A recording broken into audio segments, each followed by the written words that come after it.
evening, everybody, and welcome to the May 30th Board of Selectmen's meeting. I'd like to call the meeting to order and ask if anybody is taping the meeting. Freetown. Freecam and the Board of Selectmen through Administrative Assistant Tim is taping the meeting. At this time, I'd like everybody to stand for a pledge of allegiance.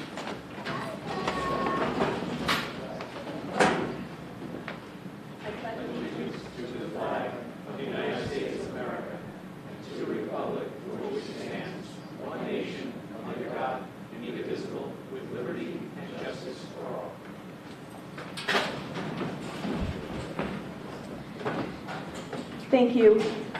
Tonight, the only thing that we have on our agenda is the licensing for Excel. This is not a public hearing. It's just a regular Board of Selectmen's meeting. I know that many of you probably want to say some words. I'm going to ask that everybody be respectful and kind and not yell or shout. And then we'll just take one person at a time. You could go to the microphone, state your name for the record, and we'll go from there. I truly believe that we're in an uncertain circumstance today, and I think that there are many factors that allowed us to get here. This goes to the neighborhood as well as the company for Excel.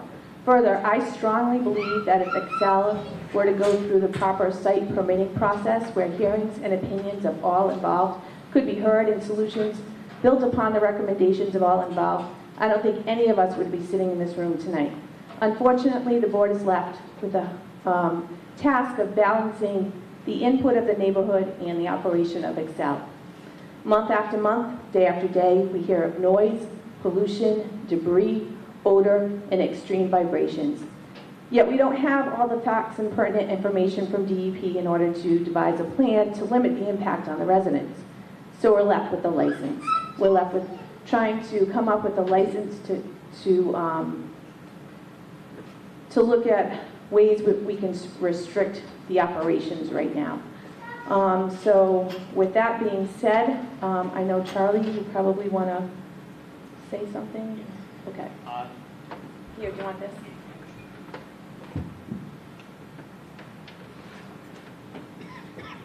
At the last meeting that we had on Excel, I recused myself, and I was, I did not explain why I'm recusing myself, and I think some people might have some questions.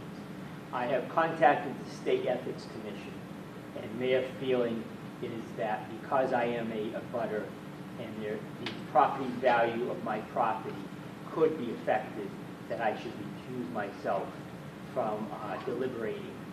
However, I will be joining the group on the floor, and I will be able to make comments, and I do believe I will be making some comments about it. So just so everyone is aware, that is why I'm recusing myself. Basically, under state law, the opinion was that I would be in violation of state ethics to participate in deliberation. So I will be joining.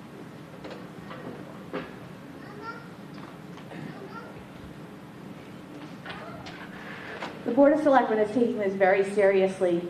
In front of our town attorney here are all of the complaints, all of them from day one, all listed right here. We take every one of these complaints and we read every single one, and the man right in the front row responds to every single one of them. And I really want to thank you, Kevin, because you've really gone above and beyond what anybody has asked of you. So thank you.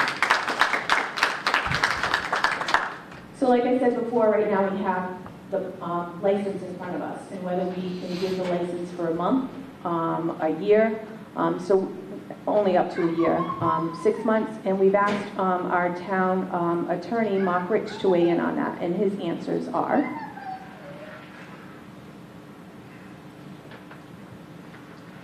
Thank you, Madam Chairman. As we discussed earlier today, this is a license under Chapter 140, Section 54 of Mass General Laws for junk dealers, and that section is controlled further by Chapter 140, Section 203, which states that such licenses may be granted in April to take effect on May 1st following, and pursuant to Section 202 of the same statute. Essentially, these are annual licenses that continue in force until the May 1st following, unless sooner revoked. Further, these licenses are subject to regulation by the Board of Selectmen, and the Board of Selectmen does have the authority under Chapter 140, Section 54, to revoke the license at its pleasure. So the Board of Selectmen can come back and revoke the license based upon conditions at the property, and may consider tonight whether or not to grant the renewal of that license. So it is a one-year license, but it's subject to regulation and imposition of restrictions by the Board of Selectmen, and obviously it's also subject to any regulations, any pertinent regulations or restrictions imposed by the Department of Environmental Protection, which I do understand is also reviewing this matter. So it is a matter before the Board of Selectmen within their discretion. Madam Chair, today we received one letter from the Department of Environmental Protection, and also I received a follow-up email from Ms. Serrano, the director for the Lakeville Regional DEP. This letter simply, and it is here for people to take one. I don't know if we have enough for everybody, but we have a pretty good stack so you can see it. Simply it says, "Dear board members, thank you for the invitation for representatives from the Massachusetts Department of Environmental Protection Southeast Regional Office to attend tonight's Board of Selectmen's meeting for the purpose of participating in a discussion regarding Excel Recycling, LLC, facility located in Freetown, Massachusetts. I regret to inform you that Mass DEP staff will not be able to attend tonight's meeting, but as discussed with Selectman Robert Joes, Mass DEP is committed to remaining responsive to the town's requests from Mass DEP to record, evaluate, and respond to complaints received by our office. As part of our ongoing involvement, Mass DEP is currently evaluating the facility's compliance status with DEP's air quality plan approval issued to Excel on November 29, 2016. Please do not hesitate to contact me or Mrs. Maria Pinard, Deputy Director of the Bureau of Air and Waste, at the letterhead number above, should you have any questions. Kindly please enter this correspondence into your administrative docket, which we have. Just quickly, the email I received today was, again, from Mrs. Serrano. It says, "Dear Selectman Joes, I hereby also acknowledge your verbal request for information pertaining to the recent sound monitoring study. The sound monitoring study is one of the various requirements for air quality plan approval permit issued to Excel by Mass DEP on November 29, 2016. On May 4th, 2017, the required sound monitoring study was conducted. Mass DEP expects to complete the compliance evaluation effort on or around the first week of July 2017. Sincerely, Lily Garcia Serrano."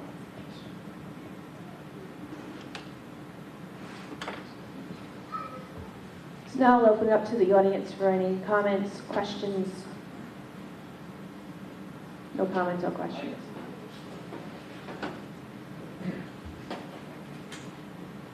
We just dropped her off this. This is from the exit ramp on 24. Where you come up off the thing. Okay, here, just give it to me. You can tell us what it is.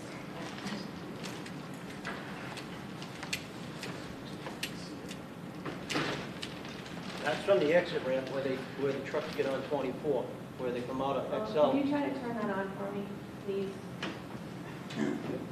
How's that? You're good. Good. Thank you. The trucks come out of Excel, get on down South Main Street, get on 24. That's what's rolling off the top. Okay. I went down there today, and there's a trailer truck coming in. I got it on video if you want to see it, with no cover on the top. The scrap metal's all sticking up out of it. We heard an explosion go off at noontime. The cops went over there, and they said that Excel told them that they dropped the container. Small. You'd have to drop it pretty hard to make my windows and the doors shake and everything on the house. And the police officer came, because I called them. They went to investigate it. While he's down there, he sees one of the trucks coming up to the scale with no top on it. So he gave him a warning. He said he put it in his report, so if you want to look it up, that's where it is. Do you know who the officer was? No, Okay, thank you. it was like 1:30 or so. Can you forward that video to Kevin? You don't have to do it right now, but forward it to him so that way we can have it for our next reading. I mean, I don't understand how this whole thing's got from a scrapyard, from a junkyard to a scrapyard to running on a secondhand furniture license and everything else. So, I mean, You heard my first comment, right? Yeah, it didn't go the right way to begin with. And I wholeheartedly agree with you. So I mean, So here we are, right? So now Right. we have to reinvent the wheel, right? Instead of going through the site plan permitting process and everything else, and hearing all the concerns of everybody here in this room, and knowing what, Excel would have to do, you would have all of those things all written out so you can move forward. So you can run your business and you can live in harmony and peace. exactly. And now we're stuck here, so now we keep going backwards, right? So now we have to get DEP involved, and we have to get our own police involved, and we have to get Kevin, who is also leaving us, mind you, okay? So now we have Kevin who's leaving us, and I know that this has been weighing on his shoulders just as much as living in town, and he doesn't live in town. So now we have to keep going backwards, and we have to keep saying, hey, you, this is what you need to do in order to make them happy. And it's getting out of hand. So at some point, there needs to be an end-all, be-all. At the beginning of this whole thing, we were all told by Mr. Costas that this wasn't going to impact the neighborhood. That was one of the big things that we were told right at the beginning. Everybody agreed to it. Oh, this isn't going to impact the neighborhood. Well, when you're sitting there having lunch and all of a sudden the bomb goes off and your windows shake and everything, you can't tell me that didn't impact you. You know, or you can stand in your backyard and you can hear the scrap being pushed all around by the bulldozer and stuff. You know, there's no way you're not saying that didn't impact the people. How about all the plastic and the aluminum that's out on the gas line? No one gives a damn about that because no one ever, I reported to DEP, I gave you pictures of it. No one has gone out there to pick it up, okay? How does that's an EPA hazard right there. But no one cares. No. That's where we are. All right, I'm gonna,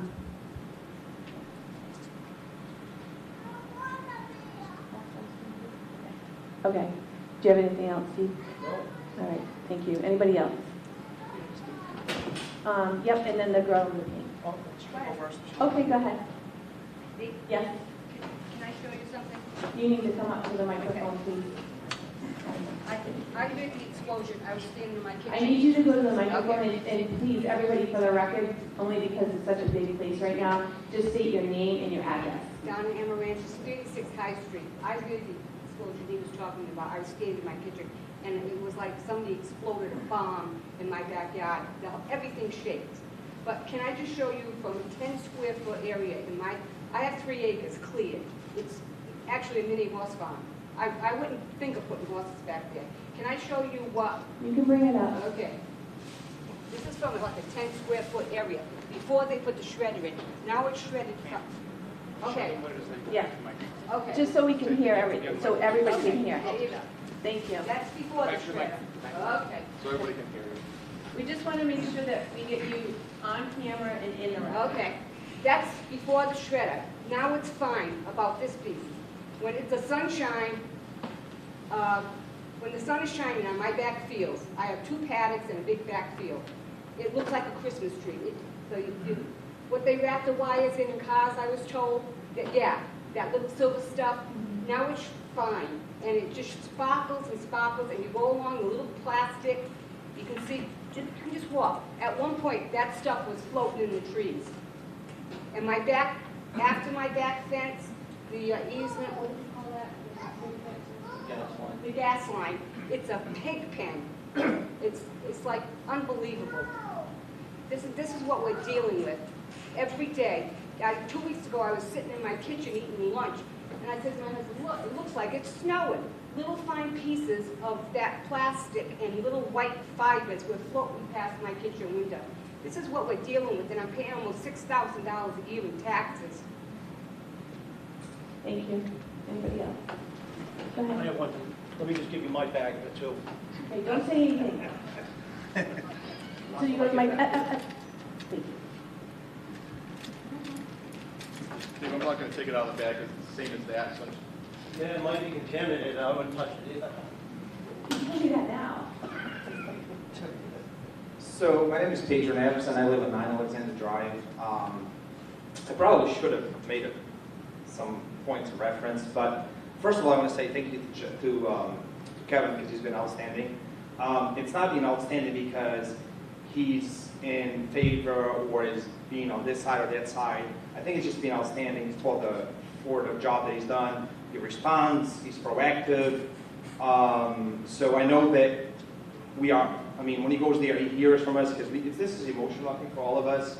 So, I can't speak for him, but I know that the stress bugs got to him, and especially on the day that, DEP was there inspecting or testing, which, by the way, that's fake. That was a fake day. I mean, we said it. That day does not represent, and I know we spoke to Mr. Martin, and, that he showed us, and, nothing against him. I totally respect his business. I think that more people, or most people, would welcome business in town, but, I'm going to go back and forth, but, regarding Kevin, thank you, I don't want to keep, elongating, but regarding the business, first of all, I'm in favor of recycling, I'm in favor of anything that has to do with the environment, but, and I'm in favor of business, and, that's all great.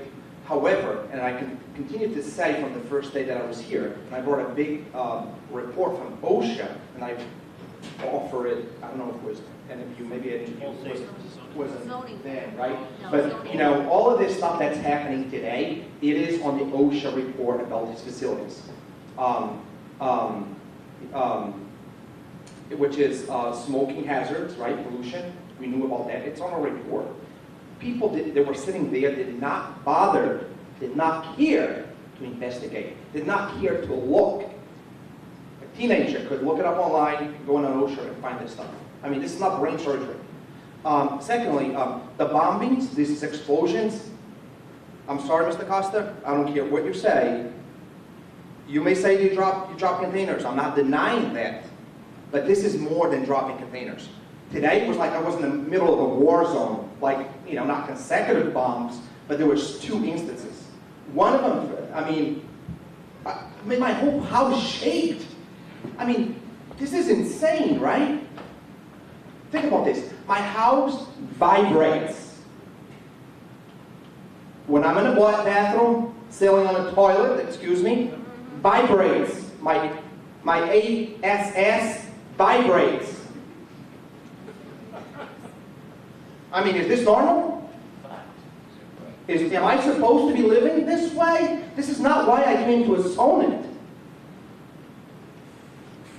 I'm 39 years old. I moved to Assonet in 2012 because the location is ideal, okay? The house is a beautiful neighborhood.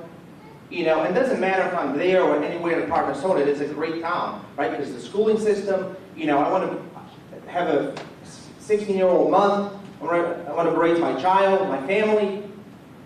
This is not why I came to Assonet. Now, someone has to be responsible for this. Now, we've been patiently waiting, understanding that, working with DEP, understanding that Mr. Costa has to try to figure out whatever he needs to try to figure out. And I can appreciate him, trying. But, with your trying, I know you've had many engineers, and we spoke to you that, if your engineers, were trying to fix things, well, you should have fired them, and you told us, right? You fired them, one of them. Because, but the bottom line, it is not the facility problem. This is what the facility is supposed to do. They make explosions because it's tanks, it's X, Y, and Z, matters that come when they purchase these, these materials, right? To recycle I guess not recycle, but to shred or whatever needs to be done. But these things happen. These things are normal. If you look it up, actually, if you look it up in other reports and use in the newspapers and so on online, there are multiple companies that have issues especially when they are surrounded by communities, by residences, right? This is not abnormal. What's abnormal was whoever was sitting there that allowed them to build this facility where it is. Now you can say, well, this is the zoning. Here, first of all, the zoning was changed, right, Joe? The zoning was changed at some point. And they may say, well, you guys were notified.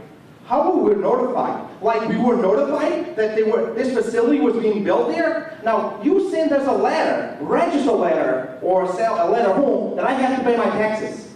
How the heck, excuse my language, were we not notified that there was Excel building a facility there of this, problematics, right? This dimension. How we were not notified? Do you have records that I was notified? See, at the end of the day, whether you fix it or they fix it, someone is going to be liable and accountable. And our patients, right, are really, really like very thin right now.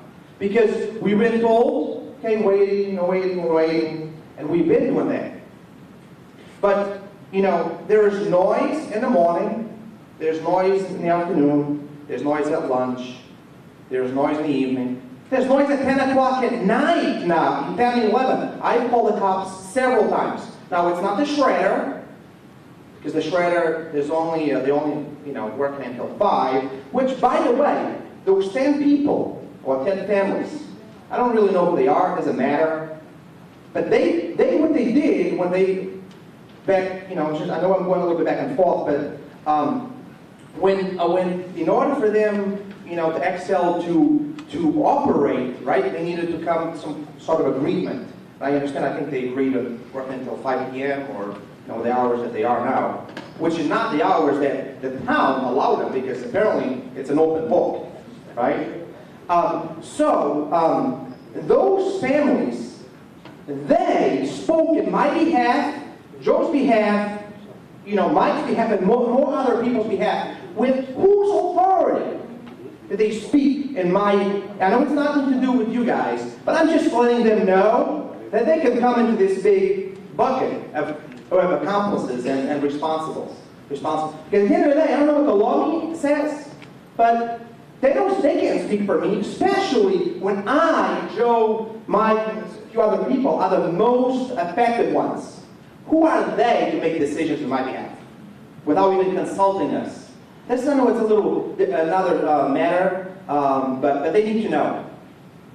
Okay? You need to know whoever signed those agreements. It's very, very irresponsible. And who knows what in between those, those agreements, what happens, right? FYI.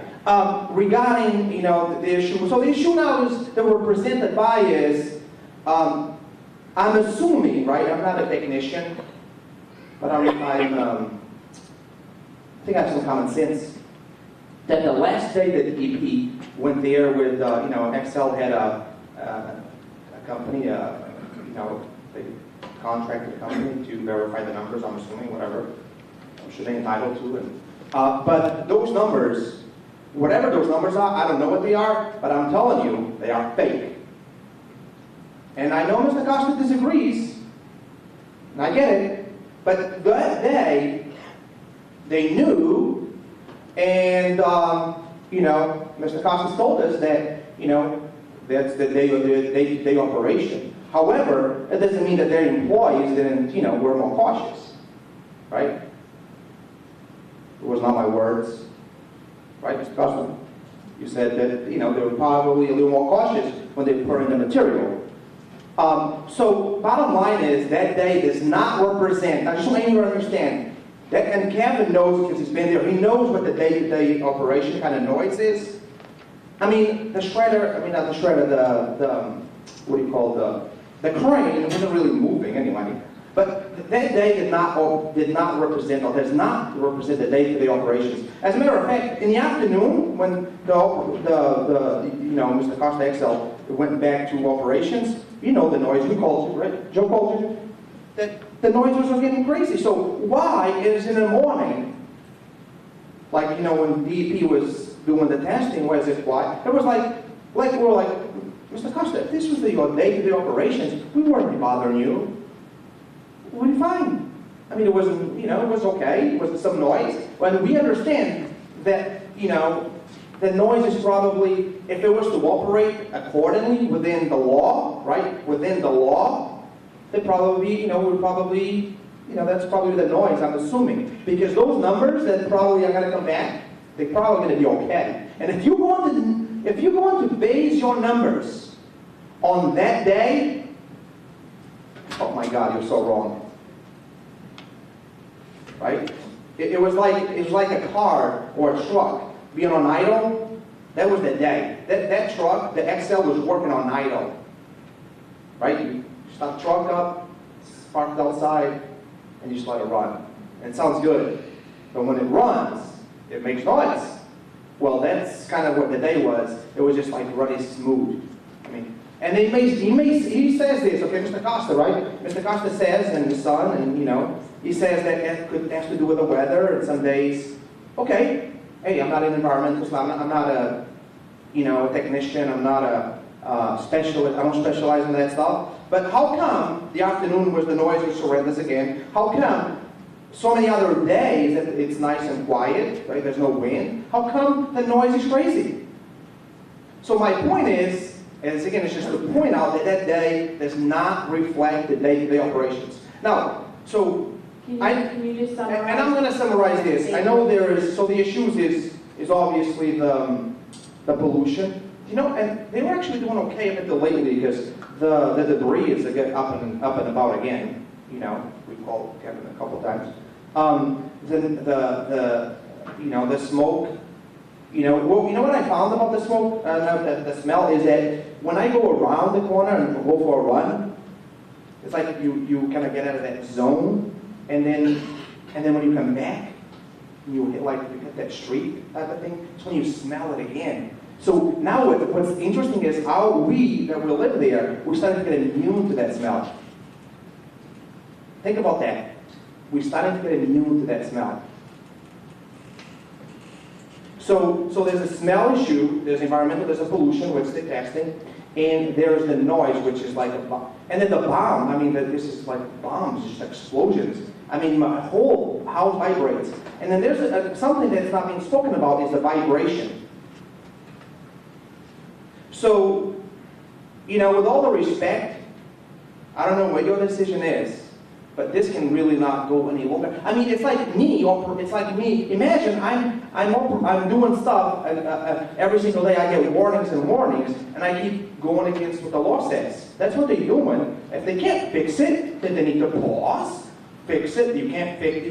It doesn't work. It's not working. Then you need to pause, and it's not continue to operate because it's every single day. So someone has to get accountable for that. And if it's not you, because at the end of the day, this license, I think you were saying this before, it was issued by town.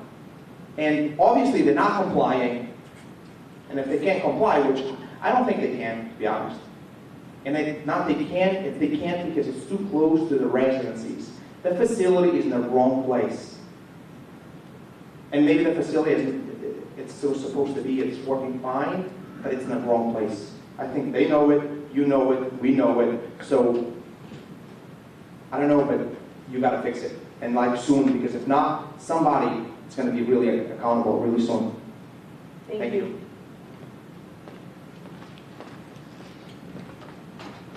My name is Paul McGee, Ottaway. 2 questions. I believe, I could be mistaken unless he's using it for some other purpose, but he has a cell phone out and it appears that he's recording this whole meeting. Isn't that a violation of open meeting law? Mr. Costa? Nobody's recording it. He's not recording? Okay. I apologize for that. Secondly, I was going to say, if there is a violations of whatever the statute was issued for his license to operate, if he's in violation of this, then I would think the selectman, or through the Board of Health agent, should be able to issue a cease and desist order to shut the operation down until compliance has been made. Thank you.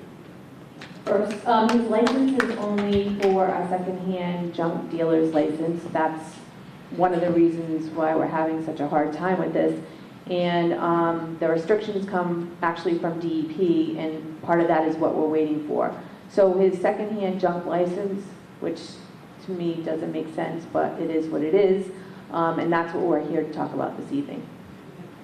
I forgot to mention just one thing, and takes 30 seconds. I apologize. Your 30 seconds and mine are probably a little different. Yeah, no, great. You know, one thing that I was touching base, it was that the shredder obviously stops at 5, but they have the other operations that is working until 10, 11 o'clock at night, and that is making substantial amount of noise.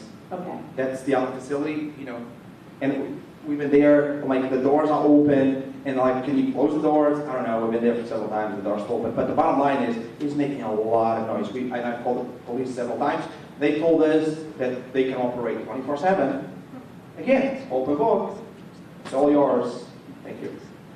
I mean, this should be something done.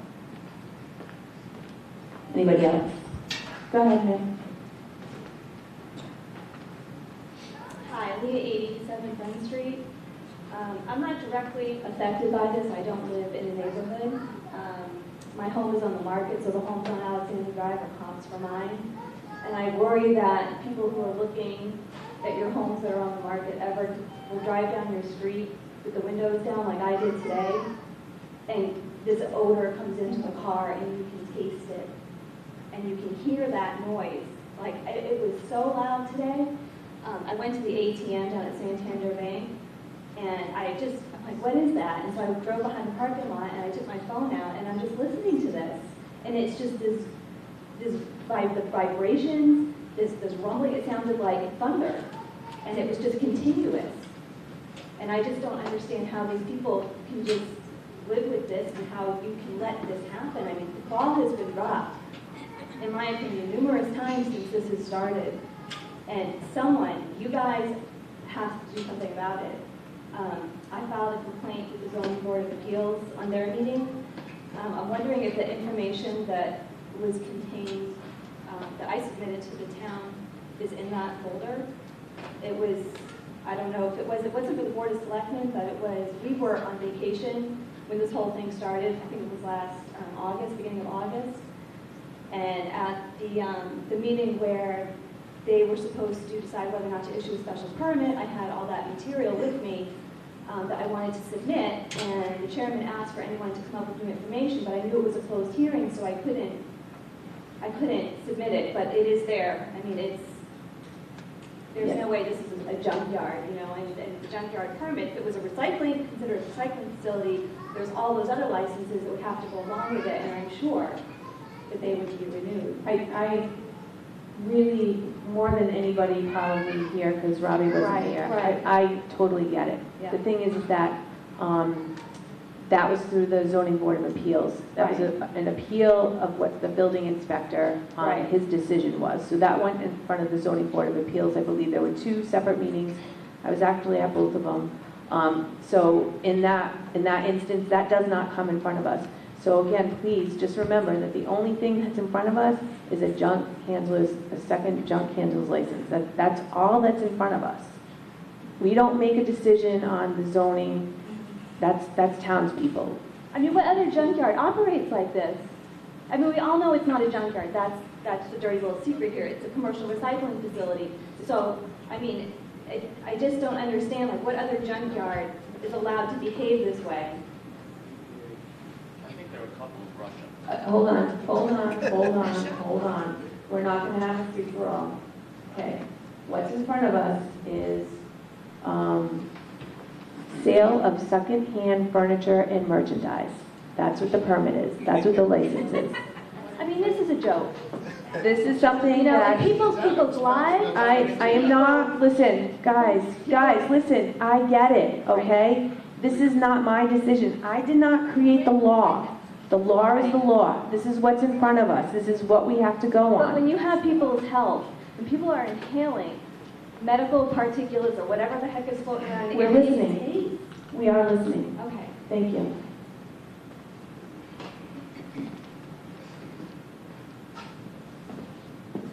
Michael Brawl, 42 High Street. Just want to share a couple of videos with you.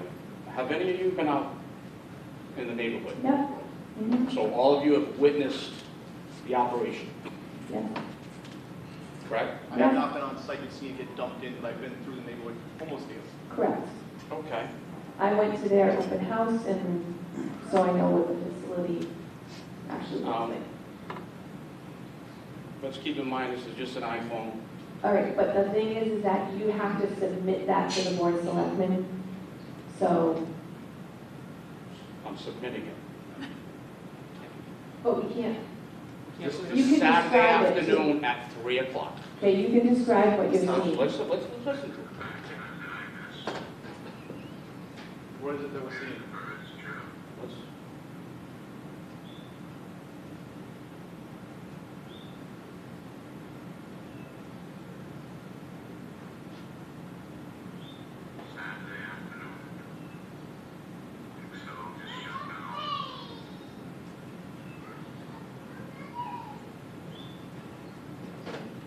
Would you like to live in a backyard like that? No, just a simple question. I can only hear, basically, you saying something for a few minutes, I can't hear much else.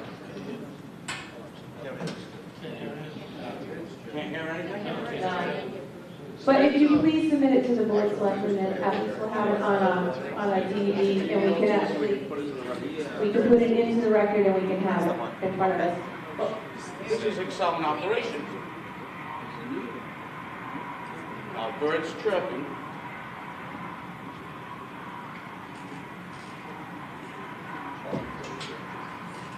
Okay, can you do us a favor, forward that to the board so we can have that on the record and on the DVD, please?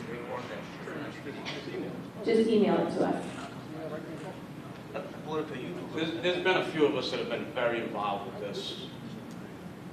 Mr. Costa, son John, been very cooperative, opened their doors to us. I guess our point today is that this is now turning to the town. Absolutely, the residents are now going to turn towards the town. You guys need to fix this, and fix it like right away. You are impacting lives, several lives. You are impacting people's happiness, their investments. We can go on and on and on how it's impacting this community. These guys are trying to make a living. They're entrepreneurs. They are what they are. Okay? They were given the okay, and to our understanding was they presented all the info to you guys on exactly what was going to be taking place there and how they were going to do this. Somebody made a mistake. Somebody needs to stand up and take and be accountable. And whatever your decision is today on how you're going to extend their licensure, just know that somebody is going to be accountable. Thank you. Thank you. Anybody else? Yes. Cindy Senra, 16 Alexander Drive. I just have a question. I know we're here today because we're trying to renew their license. How can we justify renewing their license if we know that the license is not what they're actually doing and transacting every day in business? You can't be a contractor and say you're a plumber. You can't be a junkyard and be a recycler. How is that legal to do that? So that being said, how can we justify renewing a license or extending a license if they're not doing what the license is for?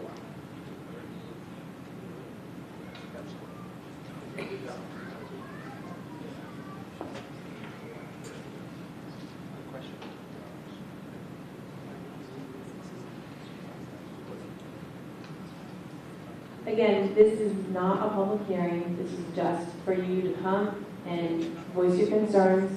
What's in front of us is what's in front of us right now, and that is the license. So my concern is that they're running under an invalid license. My concern is that my house is shaking, that my ceilings are cracking, that my deck is falling, and that my children are inhaling pollutants every single day. Those are my concerns.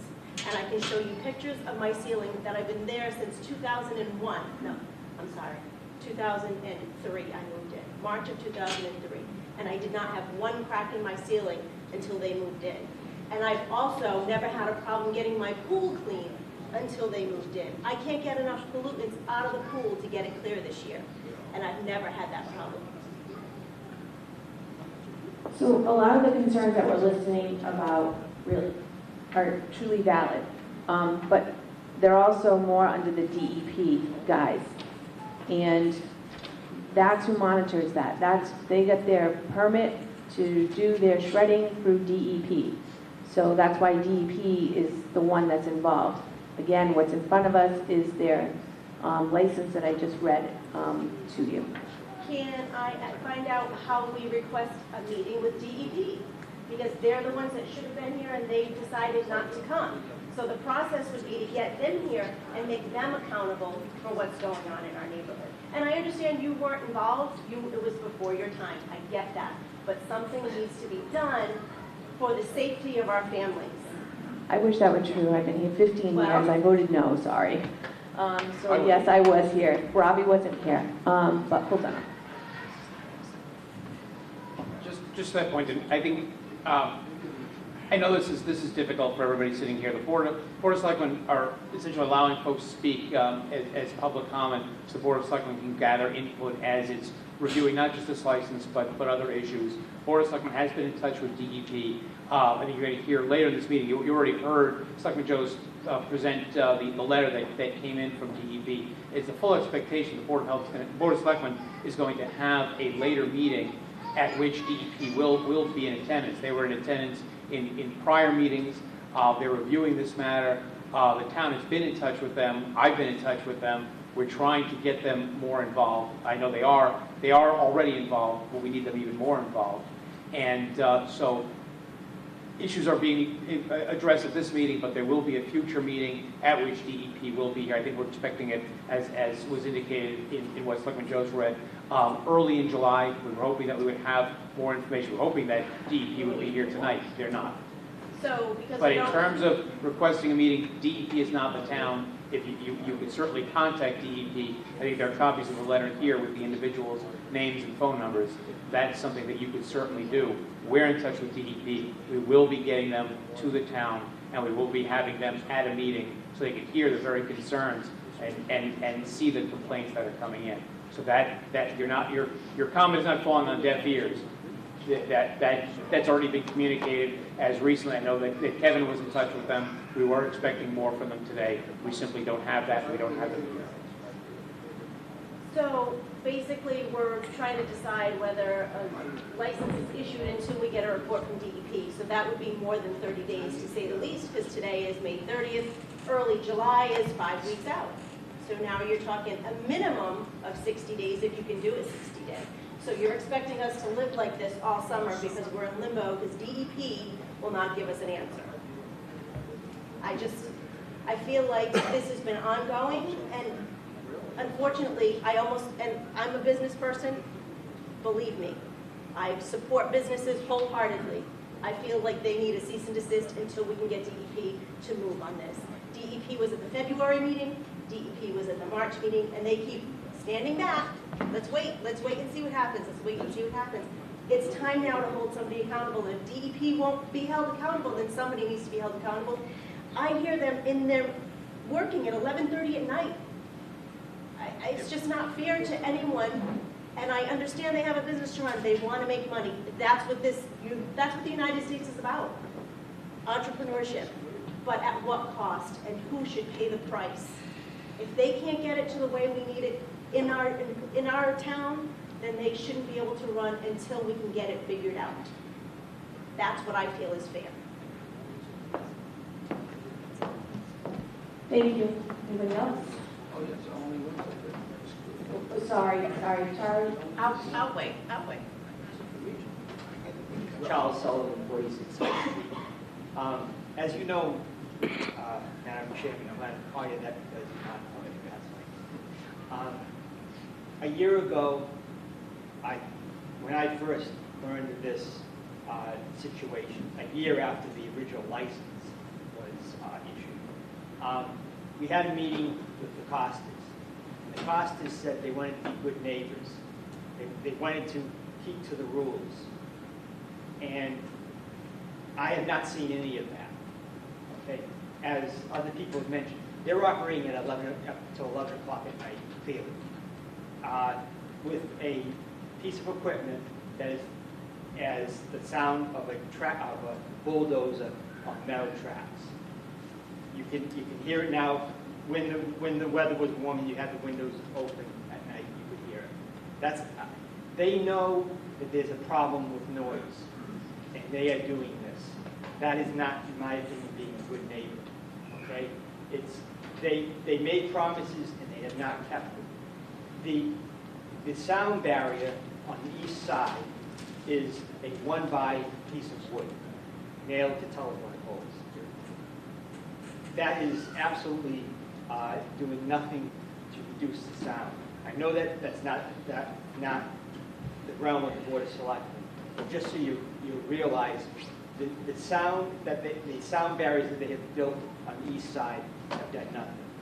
It's probably louder at my home 1,000 feet as the crow flies from the shredder than it is right up near the shredder. I think it's time for the board to possibly consider, what are we going to do, or what are you going to do to mitigate this issue and to put both DEP and Excel's feet to the fire to do what they say they were going to do.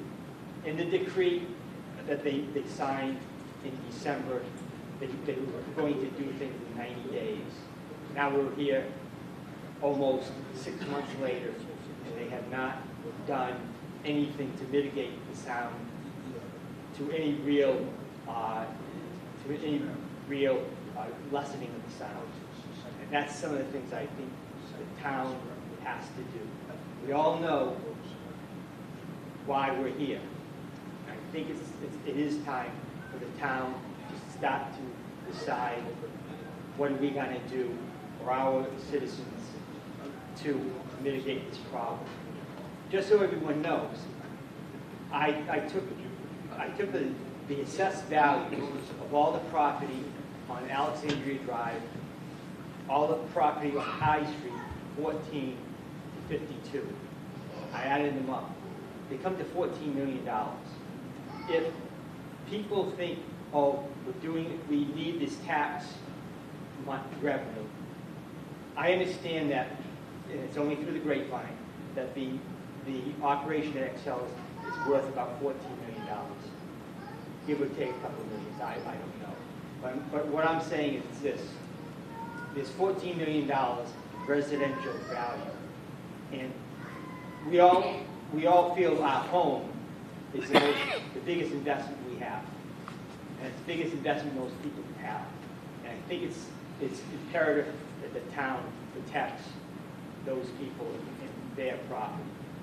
And as much, if not even more, than a business that comes in from outside. In Westport, they had an issue much like this.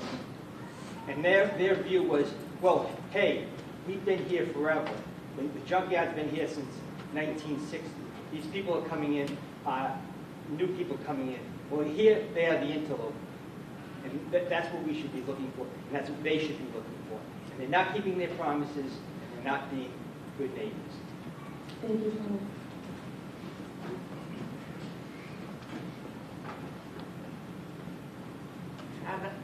Travis Bowie, 2 High Street. I have a question that really pales in comparison to what we've been talking about tonight, but it's something that's concerned me because I live on the corner of High Street and 79, and the truck traffic has become incredible, and I know that's been talked about at previous meetings. But I was wondering if the XL trucks seem to be coming down the back roads through High Street and through the center of town. And I was wondering why, like Stop and Shop, they couldn't be coming the 195 and getting off at exit 9 and then going to the XL site. So I'm thinking about the roads, I'm thinking about the noise and the litter and that sort of thing. Thank you. Thank you. Anybody else?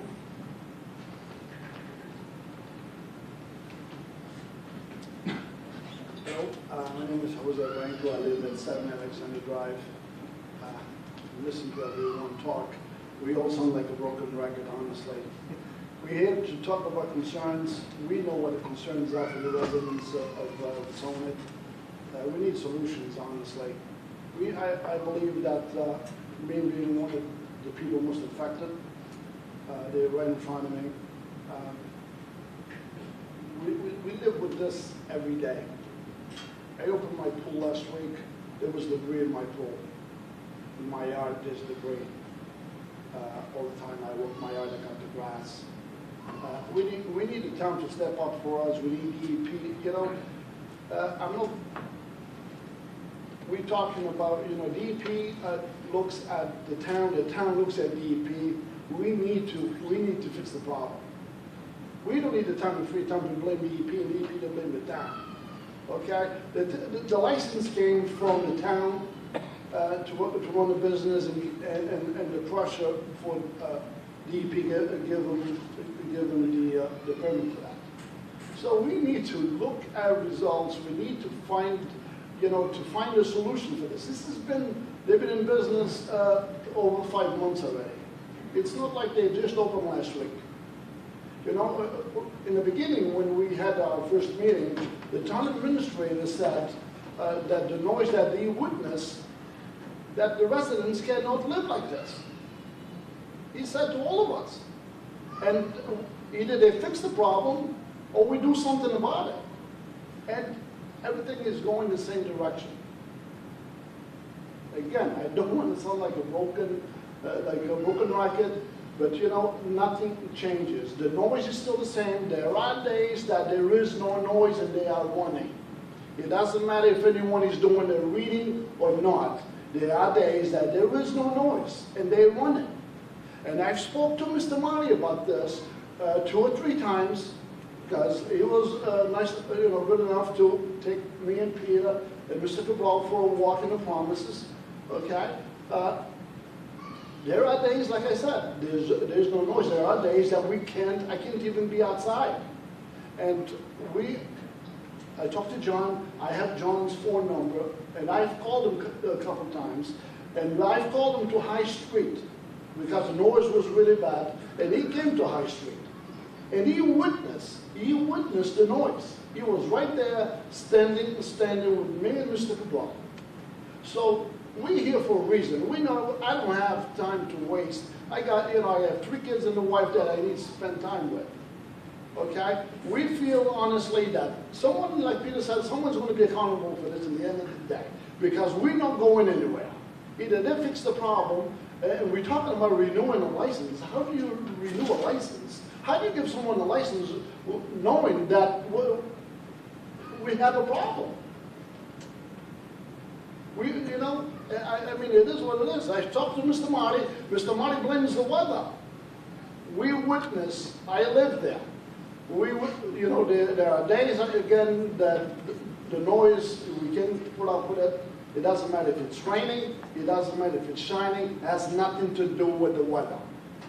And the day that they took the reading, the DEP and Excel did the reading at my home on High Street, that day, they were not running like they normally do. I don't care. And if they think they're running normally, you know what? Just run it like you did that day. And I told Mr. Marty. And they, a week after, I went over there after the meeting, and I was so aggravated, and I went to Excel. I went there by myself, and I talked to Mr. Marty and John. Mr. Marty was really aggravated. I never seen him. I've talked to him 3 or 4 times. I never seen him so aggravated like he was that day. And he told me, he says, listen, it's funny because they never admit it's noisy.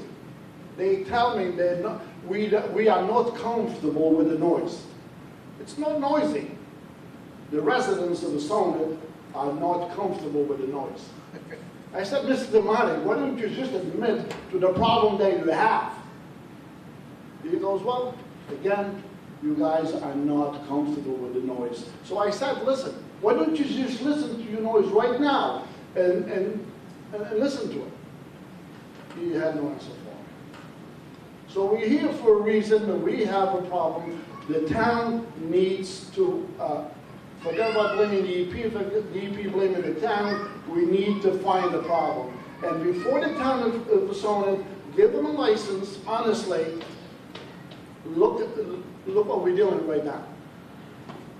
This is, summertime is right around the corner, and I don't want to be outside with my family and my friends entertaining and listening to this, honestly. Enough is enough. Thank you. Thank you. Anybody else?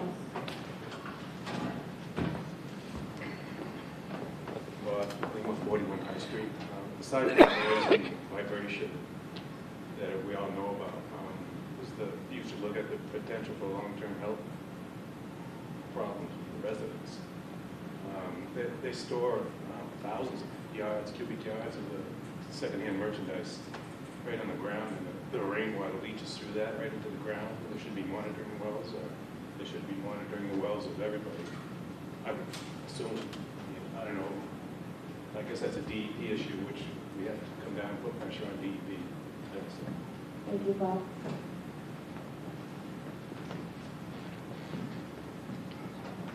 Albany again.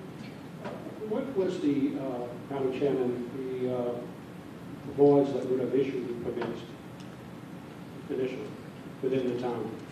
The one to issue the permit, the person that made the decision whether they needed to go for a special site permit would be the building inspector. And then that, he said that they didn't need a site plan review, and otherwise that would have went to the planning board. And like I said, there would have been hearings and meetings and conversations and things like that. But that did not take place. And then some of the residents got together and appealed that decision to the Board of Appeals, Zoning Board of Appeals. And it has to be a unanimous decision. Unfortunately, it was a 2-to-1 decision, so they were one person short. So that's why we're left where we are. So if anyone was to issue a cease and desist order, it would be the Board of Appeals? Or No, would it be the there's- planning board? No. At this point, once the zoning board is heard, the next step would be if the residents, in a timely manner, brought it to the court, and then the land court would hear the case. I see, thank you. You're welcome. All right, I'm gonna just take, if there's only 1 or 2 more on this side. Anything else? Okay, go ahead. And then I'm gonna let Excel speak. My name is Manny Bandera. I'm ex-5 Alexander Drive. I took a loss on my house because I couldn't take it any longer. This meeting that we keep coming to with all these people, there's never the right people here that we're talking to. Why doesn't the town selectmen be here, the board of selectmen, whomever, PP, and everybody at the same time, and get it over with? Because now we bring it over to 6 weeks here, 6 weeks there, a month there, and still nothing gets done. Well, And they stay in business. this is the Board of Selectmen, -1. So we're here. We just got the email today about DP not being here. So you're frustrated, and I think that you can assume that we are frustrated as well. I imagine so. Just hold on 1 second. If I can, you don't know what I've gone to try to get the DEP here for this meeting. They were delayed. We went over this last week. They were supposed to do this test in April. The test got put off till the beginning of May. They told us from the beginning they were going to need 30 days. Why the test got put off as long as it did, I'm not the DP, I can't speak for them, but it got put off for like 3 weeks. The weather was one thing, they were installing something with something else, there was, I can't speak to why the DEP didn't do it, but they didn't do it. I tried to get them here today for an incomplete, just give us what you have. Just let us know, give us a clue what's going on. They refused. And not only did they refuse a month ago, 2 weeks ago to let us know ahead of time, they refused it today. This was timed at 12:46 p.m. So I've tried everything I can to get DEP here. I'm still trying to get, this last letter, the director says she'll be here in July, beginning of July. I've tried everything I could to get them here. So I This is not understand. important enough that they should show up? I mean, for that I don't have No, no, knowledge to summons them I in know front of you us or don't anything like have that. the answer. I'm just But saying. trust me, I've tried everything I can to get them here. Phone calls to the director, phone calls. I've talked to Representative Fiola, figured maybe they'd be able to put some pressure on because they're a state agency. You know, we're just the Board of Selectmen, and They don't necessarily have to deal with us if they don't want to. And Now, what is the I town really- waiting? Listen, we've been so I'm good sorry. so far. I just had to get that. Oh, we Yeah. haven't, huh? We haven't. No, listen, we have been, okay? We've listened and we've kept calm and we've listened. So we can't be yelling from the seats. If you want to get up to the microphone and yell at me, have at it. But we're not going to be yelling from the seats. I stood beside the guy that was taking the test for the sound. And I went up to him and I goes, man, that's not, you've been here a while? And he goes, yeah. He goes, that's not the sound we hear. He says, well, DEP is inside of their facility. I goes, no kidding, you're not going to get no sound with them in there. You know, when you're testing this here?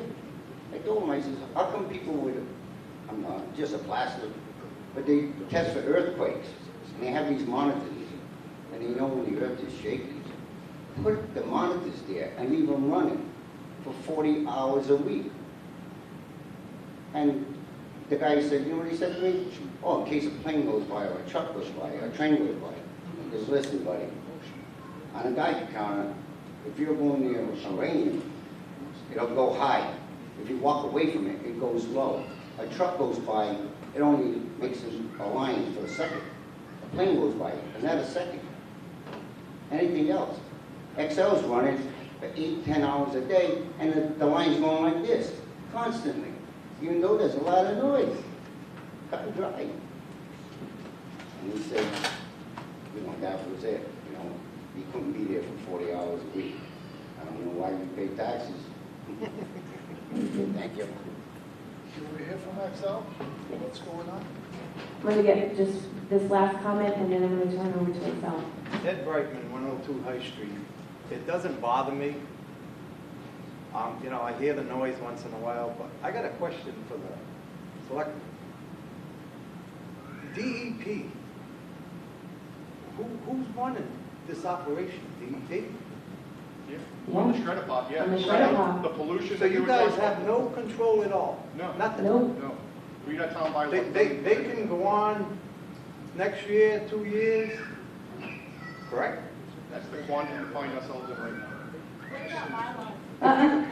For instance, if you shut this down tonight, the selectmen and your lawyer, what would happen? Lawsuit. Got an answer? I don't have an answer. Mr. Lawyer, you should know. You're a lawyer. If you shut this thing down tonight, I'm not trying to start a lot of trouble because it doesn't bother me. I'm just trying to help the people out a little bit.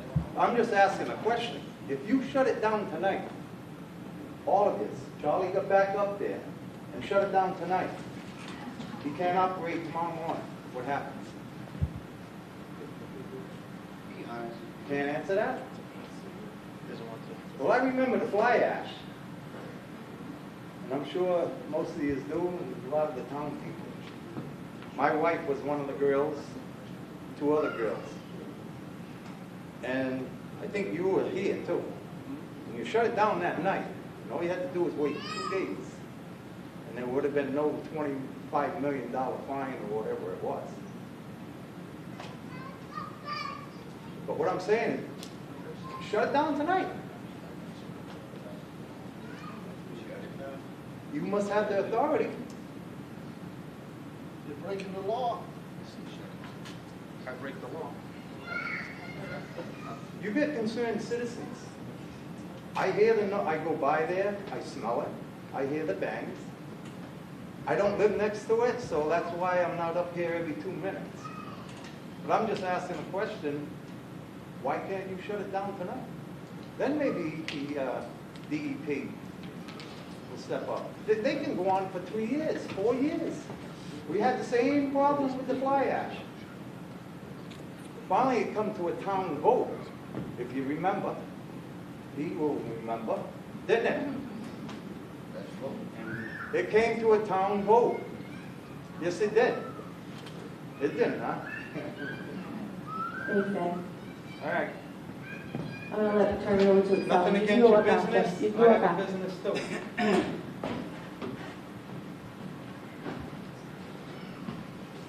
Thank you very much, members of the Select Board. And mostly thank you to you all for virtually everybody that's spoken here.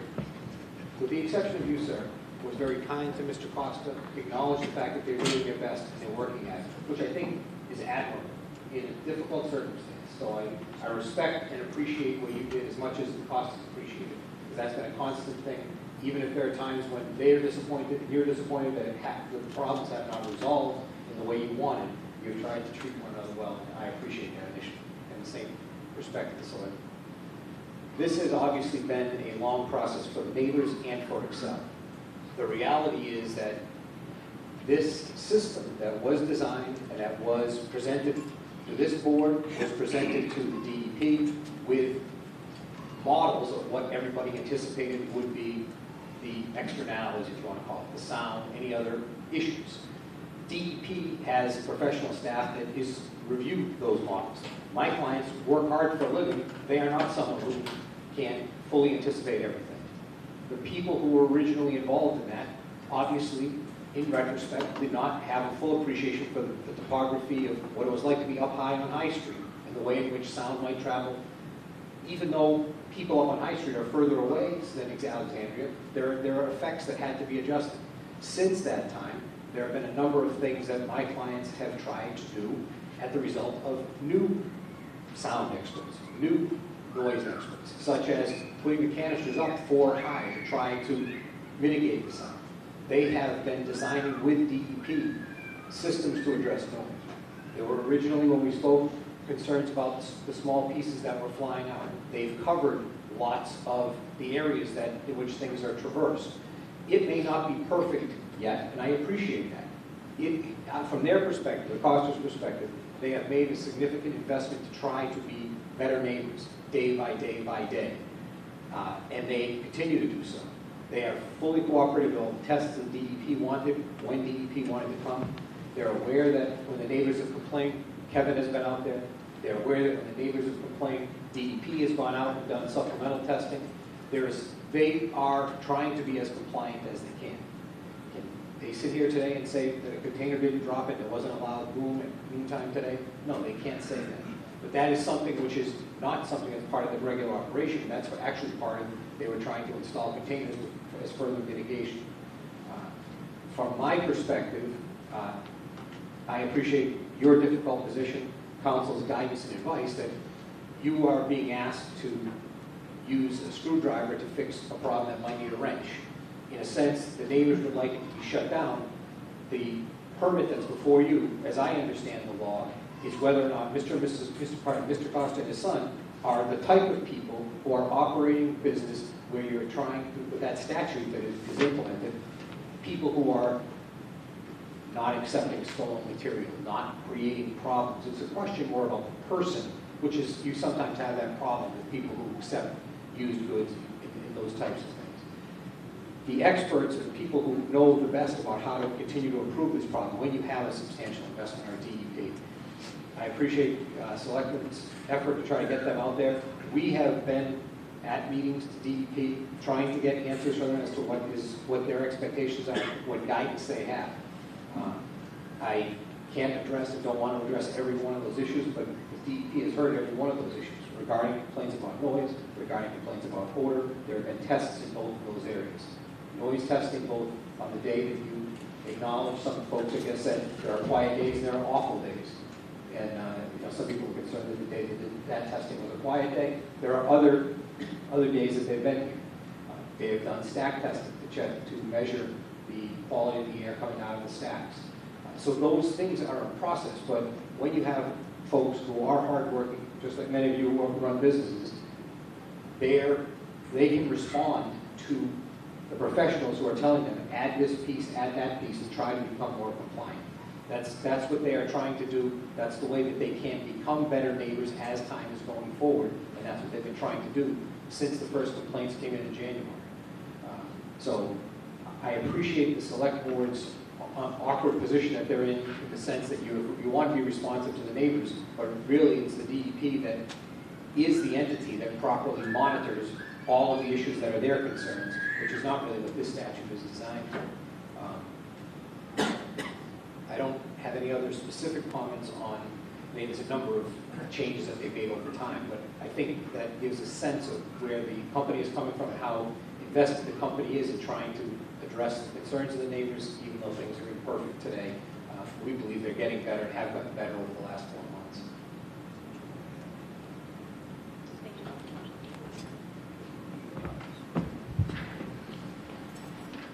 Madam Chairman, if I may, I appreciate the presentation.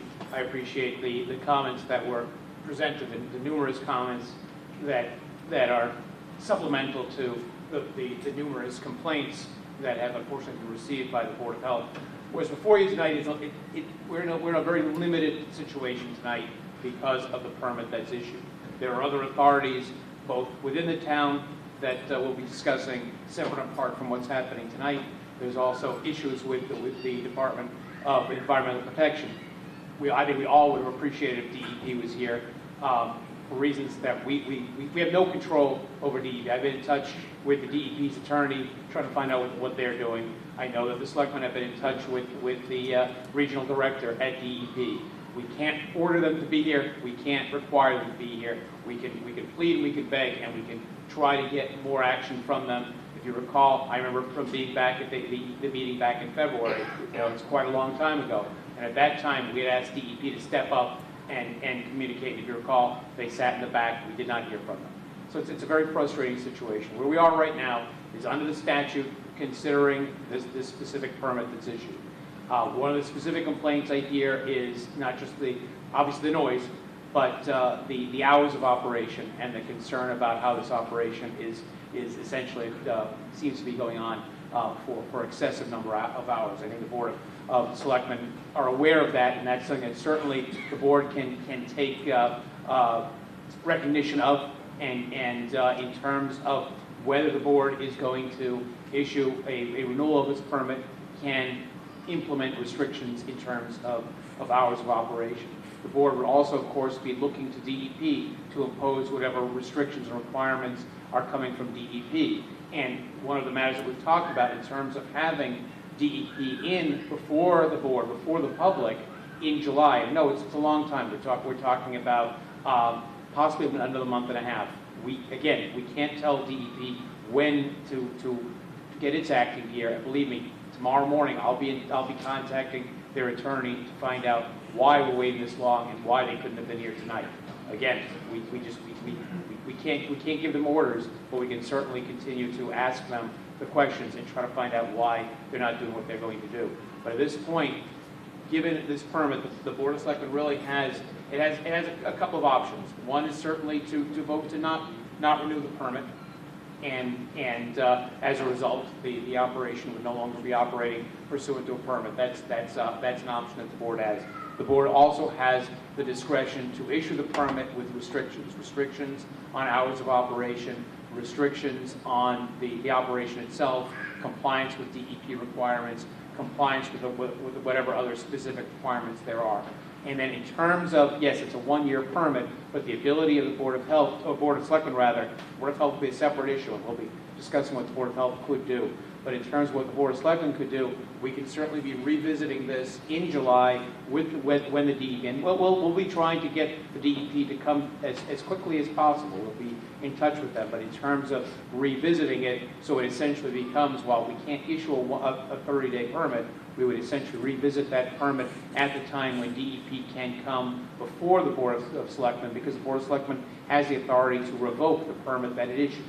So we'll be able to do that. So that's another option, is to issue the permit with the understanding that further consideration will be given once the opportunity is available to hear from the DEP, and at that time the Board of Selectmen can consider further action.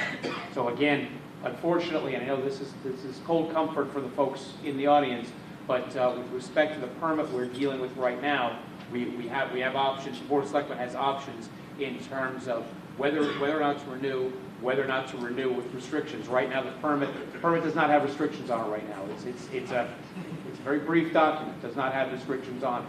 Whether the Board of Selectmen now wants to implement the restrictions, whether or not the Board of Selectmen wants to implement restrictions to address at least that aspect of it, and then looking forward towards whatever the DEP issues in terms of further regulations or further requirements in terms of noise and pollution abatement, that would be an issue that could be taken up at a meeting in July. So again, it's a matter for the discretion of the board to consider as to how it wishes to proceed tonight.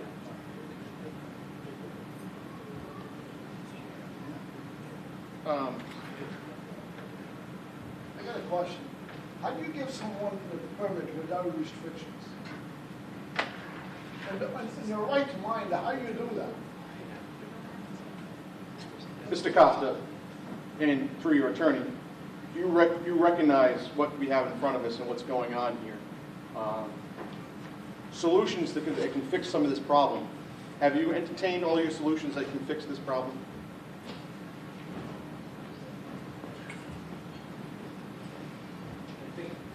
The answer is that you never have entertained every solution that's possible. You have done what people have advised you to do. So today, for the first time, someone has complained about trucks that haven't had the covers on them. That's something which Excel has some trucks, they can totally control those. Sometimes there are, as you know, there's third parties who might make a delivery. We can demand that of them. That's something they're going to change tomorrow because it's something we learned of, in a sense, today publicly.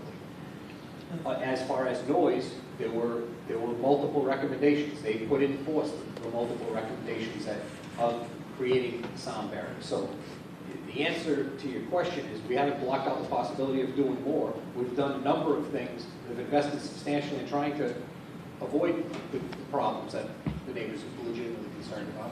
But you know, that's part of a whole dialogue with the DEP saying, try this, do that, please do this. So I don't feel that we've done everything that could possibly be done, but we've done a good number of things that people have advised us. The only thing I can see that you could do that would placate all these people's concerns, take care of the concerns with dust, with particulate matter flying around, with noise, with debris, with backup alarms, all these things, hours of operation, all can be taken care of if you enclose the site. If you put a building over the site and all operations are done inside the building, now these people wouldn't have noise complaints, now these people wouldn't have lighting complaints at night, now these people wouldn't have any of these complaints with debris flying around the neighborhood because it would be all inside of a building. So I think that's something you should really look at in the short term, because without that, it's hot. A beautiful day, the noise radiates up into the sky, great. On a cloudy day, it bounces off the ceiling, comes back and affects these neighbors. When snow cover, it's going to affect the neighbors. There's a myriad of weather conditions that an open site can't control. Rainfall coming through. Now, I understand it's hard surface. If the rain gets trapped and brought into ponds, it separates all the particulate matter and all that stuff. But again, rain can't affect anything if it's inside of a building. So without being inside of a building, I don't know how we can just keep continuing as normal, as it's been going, because there's so many complaints. It's almost 2 inches thick, the amount of complaints. Not all of them are founded, but most of them are. Our inspector spends most of his time during the day going out and fielding these complaints. It's not reasonable for these people to deal with it. It's not reasonable for the town's inspector to be going out and doing it.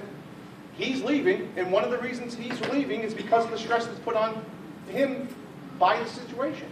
So unless you take a real hard look at what you have and what you're going to have, you're just wasting your money putting up sound barriers. They're not going to alleviate all the problems.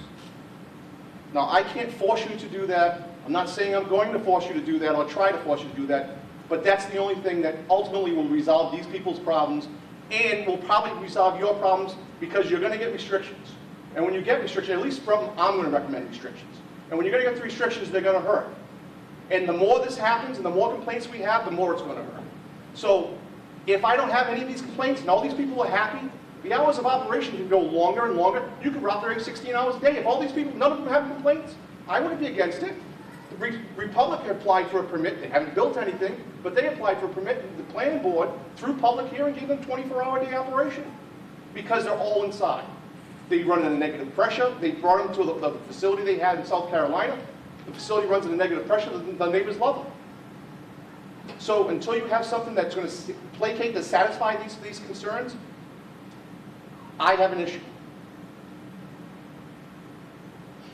That's all I can say. Thank you.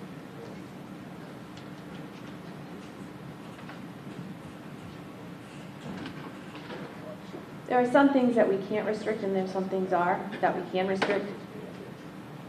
is unconscionable and unfathomable for me to be able to sit here and look at you guys, knowing that they are going through so much, that you still insist on operating outside of the window that's appropriate. That's something that that doesn't show me that you're a good neighbor. That shows me, like, you don't really care right now. And I don't get that. That's something that's so easily in your control, that you are not to operate, and you still do it, knowing that you know they're going to make a phone call. And it's right there in your fingertips to say, no, we're not going to work during these hours. These are our set hours, and this is when we're going to work. But you still insist to poke.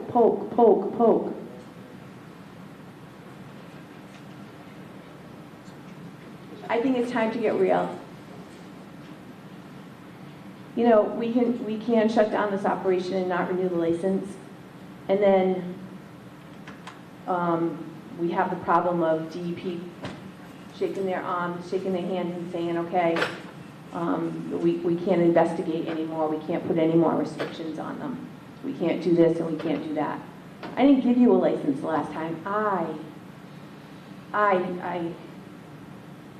struggle. I struggle because I look at them and I know where they're coming from.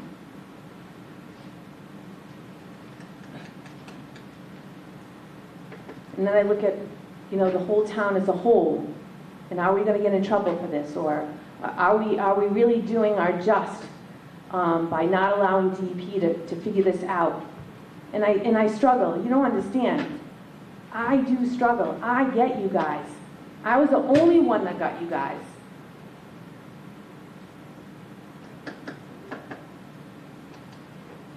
And it bothers me how you just ignore, and I know you've done things to improve as far as getting your permit from DEP and allowing to run through DEP, but you're forgetting about this side of it.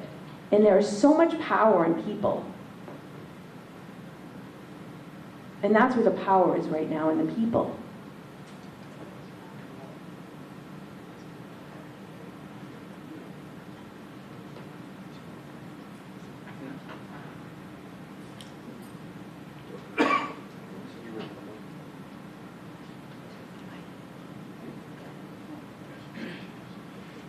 Madam Chair, I make a motion with the warmer weather, increased outdoor public activity, and the large number of both founded and non-founded complaints by the health inspector, it would only be prudent to restrict the hours of operation from 8 to 4, Monday through Friday, no weekends, no federally observed holidays. Hours of operation shall cover all commercial and non-commercial operations, including but not limited to deliveries, moving materials on site, business with the general public, sorting, processing in any manner, and conveying both ferrous and non-ferrous materials, and the running of the shredder or any other mechanical device or equipment. However, it shall not limit maintenance on said devices, outside maintenance, outside of the building, outside maintenance, shall be allowable between the hours of 7 a.m. to 7 p.m. Monday through Friday on an as-needed basis, but shall not be used to circumvent the normal hours of operation restrictions. Failure to comply with these hours of operation may lead to greater restrictions and/or complete revocation of the license without notice. That is my motion. I'm going to second that for further discussion. I like to restrict the hours from 8 to 4, Monday through Friday for regular operation, no Saturdays, Sundays, and everything else you said. Further, I'd like to restrict the hours of maintenance from 8 to 5, Monday through Friday. I'll second the amendment. We're serious. We're not fooling around. Those are your hours. You work outside the hours, we will be back and we will shut you down because you'll be outside of the bounds of the license. Do you guys get it? Go for a vote. All in favor? Aye. Aye.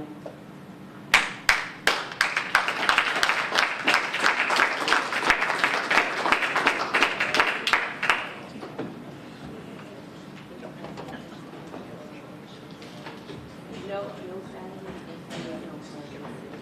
Yep. Motion to adjourn.